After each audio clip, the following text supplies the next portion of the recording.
السلام علیکم، کیسے ہیں آپ لوگ؟ امید کرتی ہوں کہ آپ سب ٹھیک ہوں گے۔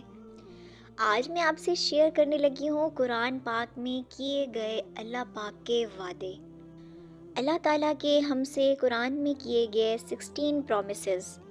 نمبر 1، توبہ کرنے پر آپ کو معاف کرنے کا وعدہ۔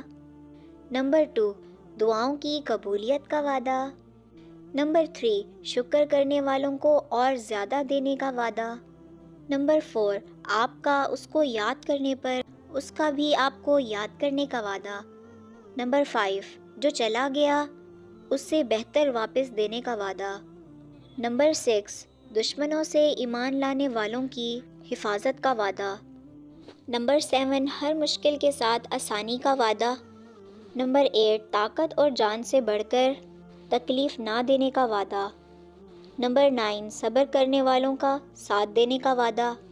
نمبر 10، ہدایت کی راہ پر چلنے والوں کے لیے دنیا اور آخرت میں اجر کا وعدہ۔ نمبر 11، انصاف اور حسن سلوک کرنے والوں سے محبت کا وعدہ۔ نمبر 12، حق کی جستجو کرنے والوں کے لیے ہدایت کا وعدہ۔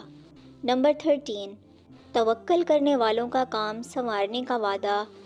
نمبر 14، اللہ کی راہ پر چلنے والوں کے لیے جنت کا وعدہ۔ نمبر 15، حق ماننے والوں پر شیطان کا ہر وار ناکام ہو جانے کا وعدہ۔ نمبر 16، اللہ نے جو وعدے کیے ہیں ان کو پورا کرنے کا وعدہ۔ سبحان اللہ۔ تو جناب اللہ پاک کے ان وعدوں کے بعد پریشان ہونا تو بنتا ہی نہیں۔ اس بارے میں آپ کی کیا رائے ہے؟ کمنٹ باکس میں آ کے ضرور بتائیے گا۔ شکریہ۔